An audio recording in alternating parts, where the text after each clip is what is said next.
حضرات محترم، قرآن مقدسہ کہتا ہے قل بفضل اللہ وبرحمتہ فبذالک فلیفرحوا، کہ اے محبوب آپ فرما دیجئے کہ اللہ ہی کے فضل اور اسی کی رحمت، اسی پر چاہیے کہ لوگ خوشی منائیں، اسی پر چاہیے کہ لوگ خوشی منائیں۔ یہ تو حقیقت ہے کہ کائنات کی ہر نعمت اللہ ہی کا فضل اور اس کا احسان ہے، لیکن ان تمام نعمتوں میں وہ کون سی سب سے بڑی نعمت ہے جس پر سب سے زیادہ خوشیاں منائی جائیں؟ تو قرآن مقدسہ خود ہی دوسری جگہ پر ارشاد فرماتا ہے کہ لقد من اللہ علی المؤمنین اذ بعث فیہم رسولا، کہ سنو اللہ رب العزت نے مومنوں پر بڑا احسان کیا، اللہ رب العزت نے مومنوں پر بڑا احسان فرمایا کہ اس میں اپنا رسول مبعوث فرمایا، اس میں اپنا محبوب مبعوث فرمایا۔ آپ دیکھیں کہ پوری کائنات رب کی نعمتوں سے بھری پڑی ہیں۔ مثلاً زمین اللہ کی نعمت ہے، جائیداد اللہ کی نعمت ہے، دکان و مکان اللہ کی نعمت ہے، مال و دولت سب اللہ کی نعمت ہے، اولاد اللہ کی نعمت ہے۔ انسان اپنے جسم کے اندر جھانک کر دیکھے تو پاؤں اللہ کی نعمت ہے، ہاتھ اللہ کی نعمت ہے، آنکھ اللہ کی نعمت ہے، کان اللہ کی نعمت ہے، ناک اللہ کی نعمت ہے، زبان اللہ کی نعمت ہے، دل اللہ کی نعمت ہے، دماغ اللہ کی نعمت ہے۔ بہت ساری نعمتیں اللہ نے ہم انسانوں کے لیے پیدا فرمائی، لیکن ان نعمتوں کو عطا فرمانے کے بعد رب قدیر نے بندوں سے یہ نہیں فرمایا کہ او میرے بندو سنو ہم نے تمہیں ان تمام نعمتوں سے نوازا ہے، لہٰذا ہم نے تم پر بڑا احسان کیا ہے۔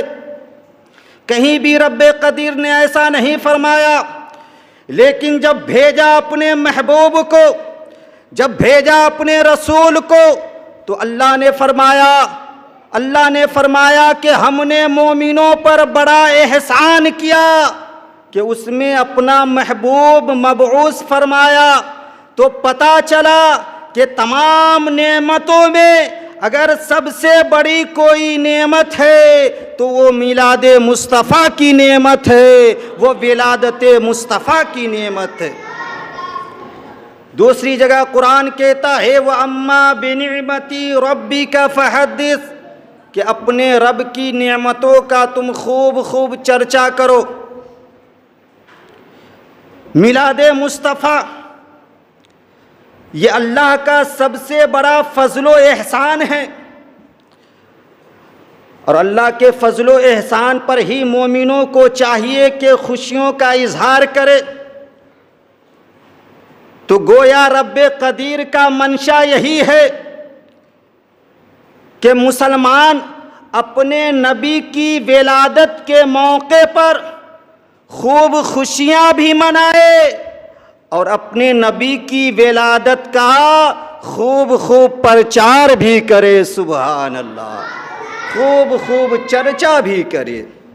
نثار تیری چہل پہل پر ہزاروں عید ربیع الاول، سوائے ابلیس کے جہاں میں سبھی تو خوشیاں منا رہے ہیں۔ لیکن کچھ لوگ کہتے ہیں کہ ہم رسول پاک کی آمد کا جشن نہیں مناتے، ہم رسول پاک کی آمد کا جشن نہیں مناتے، لیکن ہم کہتے ہیں کہ ہم اس رسول کی آمد کا جشن کیوں نہ منائیں جن کے صدقے میں ہمیں زندگی جینے اور بندگی کرنے کا طریقہ و سلیقہ حاصل ہوا۔ ہم اس رسول کی آمد کا جشن کیوں نہ منائیں جن کے صدقے میں ہمیں چھوٹوں پر شفقت اور بڑوں کی عزت کرنے کا درس حاصل ہوا۔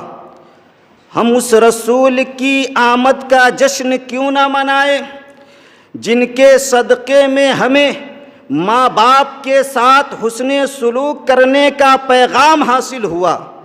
ہم اس رسول کی آمد کا جشن کیوں نہ منائیں کہ جن کے صدقے میں ہمیں بیوی بچوں اور تمامی لوگوں کے ساتھ اچھا برتاؤ کرنے کا سبق حاصل ہوا۔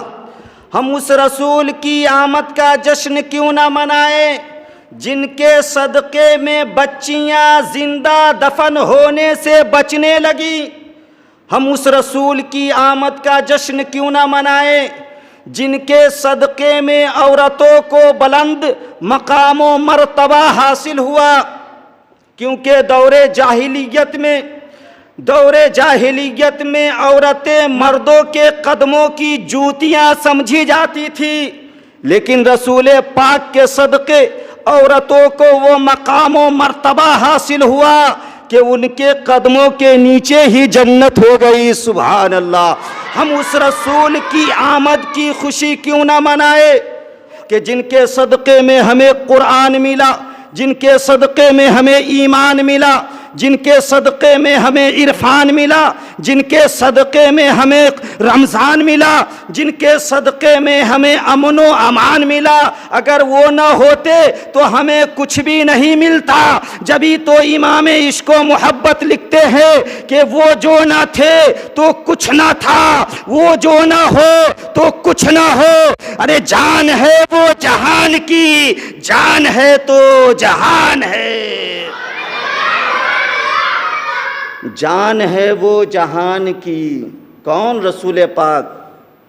جان ہے وہ جہان کی، جان ہے تو جہان ہے، یعنی رسول پاک ہیں تو پوری دنیا ہے۔ اگر رسول نہ پیدا کیے جاتے، ہمارے نبی نہیں پیدا کیے جاتے تو یہ کائنات بھی پیدا نہیں کی جاتی۔ اسی لیے تو ہم سنی مسلمان 12 ربیع الاول کے خوبصورت موقع پر اس خوبصورت انداز میں خوشیاں مناتے ہیں کہ ہم جھنڈیاں بھی لگاتے ہیں، گھروں کو بھی سجاتے ہیں، مساجد و مدارس کو بھی روشن کرتے ہیں، فاتحہ بھی دلاتے ہیں، مٹھائیاں بھی تقسیم کرتے ہیں، غربا و مساکین کا خیال بھی رکھتے ہیں، زندوں کے لیے بھلائی اور مردوں کے لیے مغفرت کی دعا بھی کرتے ہیں۔ ملک میں امن و شانتی قائم رہے اس کی ہم فریاد بھی کرتے ہیں، اپنے رب کی کبریائی کو بھی ہم بیان کرتے ہیں، اپنے نبی کی نعت بھی پڑھتے ہیں، اپنے نبی پر درود و سلام بھی بھیجتے ہیں، یعنی ہر جائز طریقے سے ہم اس موقع پر خوشیوں کا اظہار کیا کرتے ہیں۔ اور انشاءاللہ الرحمن جب تک جسم میں جان باقی رہے گی، جب تک جسم میں دم باقی رہے گا، ہر سال اسی دھوم دھام سے خوشیاں مناتے رہیں گے، شیاطین کو جلاتے رہیں گے، اور اعلی حضرت کا یہ شعر گنگناتے رہیں گے کہ حشر تک ڈالیں گے ہم پیدائش مولا کی دھوم، مثل فارس نجد کے قلعے گراتے جائیں گے، خاک ہو جائیں عدو جل کر مگر ہم تو رسا۔ ارے دم میں جب تک دم ہے ذکر ان کا سناتے جائیں گے، دم میں جب تک دم ہے ذکر ان کا سناتے جائیں گے۔ حضرات، اس خوبصورت موقع پر ہر جائز طریقے سے خوشیاں منانا جائز ہے۔ اب ایک اعتراض یہ بھی ہوتا ہے کہ اسلام میں 2 ہی عیدیں تھیں، یہ تیسری عید کہاں سے آ گئی؟ موقع کے حساب سے تیسری چوتھی عیدیں بنتی رہی ہیں۔ ایک واقعہ میں آپ کے گوشے گزار کرتا ہوں۔ حضرت عیسیٰ علیہ السلام کا زمانہ ہے۔ آپ کے ماننے والے لوگوں نے، آپ کے حواریوں نے آپ سے کہا، اے ہمارے پیغمبر، آپ رب کی بارگاہ میں یہ دعا کر دیجئے کہ اللہ تعالی ہم لوگوں کے لیے ایک خوان اتارے، یعنی آسمان سے بنا بنایا پکا پکایا کھانا اتارے۔ حضرت عیسیٰ علیہ السلام نے اپنی قوم کے لوگوں سے یہ کہا کہ ایسی فرمائش مت کرو۔ آپ نے اپنی قوم کے لوگوں کو ڈرایا، سمجھایا، لیکن وہ لوگ نہیں مانے۔ وہ لوگ یہ کہتے رہے کہ آپ دعا کیجئے تاکہ خوان اترے، ہم اس خوان کو دیکھے بھی، کھائے بھی، اور اس سے ہمارے دل کو چین و قرار بھی حاصل ہو۔ تو حضرت عیسیٰ علیہ السلام نے اپنی قوم کے لوگوں سے فرمایا کہ اس کے لیے تجھے پہلے 30 دن تک روزے رکھنے ہوں گے۔ جب ان کی قوم کے لوگوں نے 30 دن کے روزے رکھ لیے، تب حضرت عیسیٰ علیہ السلام نے رب کی بارگاہ میں یوں فریاد کیا، اللہم ربنا انزل علینا مائدۃ من السماء تکون لنا عیدا لاولنا وآخرنا۔ اے ہمارے رب، تو ہمارے لیے آسمان سے ایک خوان اتار تاکہ وہ ہمارے اگلوں اور پچھلوں کے لیے عید بن جائے۔ کیا بن جائے؟ عید بن جائے، عید۔ یعنی مطلب یہ ہوا کہ اے ہمارے رب، جس دن تو آسمان سے خوان اتارے گا، یعنی بنا بنایا پکا پکایا کھانا اتارے گا، اس دن کو ہم لوگ عید کا دن بنا لیں گے، اس دن کی ہم تعظیم کریں گے، اس دن ہم خوشیاں منائیں گے اور تیرا شکریہ بھی بجا لائیں گے۔ سبحان اللہ، تیرا شکر بھی بجا لائیں گے۔ تو آپ ذرا غور کریں کہ جس دن آسمان سے ایک خوان اتر جائے، جس دن آسمان سے پکا پکایا کھانا اتر جائے، وہ دن عید کا دن ہو سکتا ہے، تو جس دن رب کے محبوب تشریف لائے وہ دن عید کا دن کیوں کر نہیں ہو سکتا ہے؟ وہ دن عید کا دن کیوں کر نہیں ہو سکتا ہے؟ تو حضرت عیسیٰ علیہ السلام نے رب کی بارگاہ میں دعا کیا، مولا آسمان سے پکا پکایا کھانا اتار دے تاکہ ہماری قوم کے دلوں کو چین و قرار حاصل ہو جائے۔ تو رب قدیر نے فرمایا ٹھیک ہے اتارتا ہوں۔ قال اللہ انی منزلها علیکم فمن یکفر بعد منکم فانی اعذبہ عذابا لا اعذبہ احدا من العالمین۔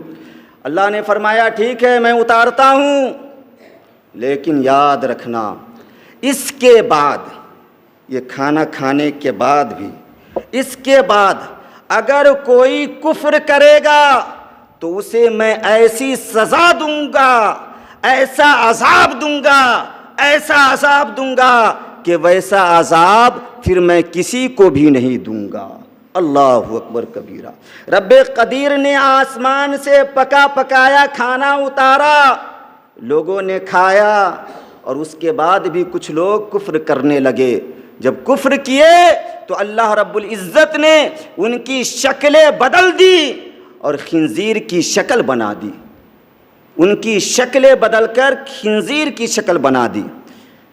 بتانا مقصد یہ تھا کہ اسلام میں عیدیں ہوتی رہتی ہے، 2 عید کے علاوہ بھی تیسری چوتھی عیدیں آتی رہتی ہیں، جیسا کہ بخاری شریف کے اندر 4 مقامات پر یہ حدیث مقدسہ پائی جاتی ہے کہ ایک مرتبہ حضرت عمر فاروق اعظم رضی اللہ تعالیٰ عنہ سے ایک یہودی نے کہا، اے عمر، آپ کے قرآن میں جو یہ آیت ہے الیوم اکملت لکم دینکم، اگر یہ ہمارے توریت میں ہوتی تو اس کے اترنے کے دن کو، اس کے نازل ہونے کے دن کو ہم عید کا دن بنا لیتے، عید کا دن بنا لیتے۔ تو حدیث مقدسہ کا مفہوم ہے کہ حضرت عمر فاروق اعظم رضی اللہ تعالیٰ عنہ نے مسکرایا اور ارشاد فرمایا کہ اے یہودی، تو مجھ سے ایک عید کی بات کرتا ہے، میں تو پہلے ہی سے اس دن میں دو عیدیں منا رہا ہوں۔ سبحان اللہ، دو عیدیں منا رہا ہوں۔ اب وہ یہودی کہتا ہے کہ وہ کیسے، مجھے تو ایک بھی عید سمجھ میں نہیں آتی، آپ دو عیدیں کیسے منا رہے ہیں؟ تو حضرت عمر فاروق اعظم رضی اللہ تعالیٰ عنہ کہتے ہیں سنو اس طرح کہ یہ آیت جمعہ کو یوم عرفہ میں نازل ہوئی۔ کب؟ جمعہ کو یوم عرفہ میں نازل ہوئی۔ تو سنو، ہمارے نزدیک جمعہ کا دن بھی عید کا دن ہے اور عرفہ کا دن بھی عید کا دن ہے۔ سبحان اللہ۔ تو آپ ذرا غور کریں کہ جس دن قرآن مقدسہ کی ایک آیت کا نزول ہو جائے، وہ دن حضرت عمر کے نزدیک عید کا دن ہو سکتا ہے، تو پھر جس دن صاحب قرآن تشریف لائے وہ دن مسلمانوں کے نزدیک عید کا دن کیسے نہیں ہو سکتا ہے؟ سبحان اللہ۔ نثار تیری چہل پہل پر ہزاروں عید ربیع الاول، سوائے ابلیس کے جہاں میں سبھی تو خوشیاں منا رہے ہیں۔ اس لیے یہ اللہ کا سب سے بڑا فضل و احسان ہے کہ اللہ رب العزت نے ہم میں اپنے محبوب کو مبعوث فرمایا۔ میلاد مصطفیٰ اللہ کی سب سے بڑی نعمت ہے، لہٰذا اس تاریخ میں ہم خوشیوں کا اظہار بھی کریں اور اس نعمت کا خوب پرچار بھی کریں۔ اللہ تعالی ہم سبوں کو ہر جائز طریقے سے پیدائش مصطفیٰ کی تاریخ میں جشن منانے کی توفیق عطا فرمائے۔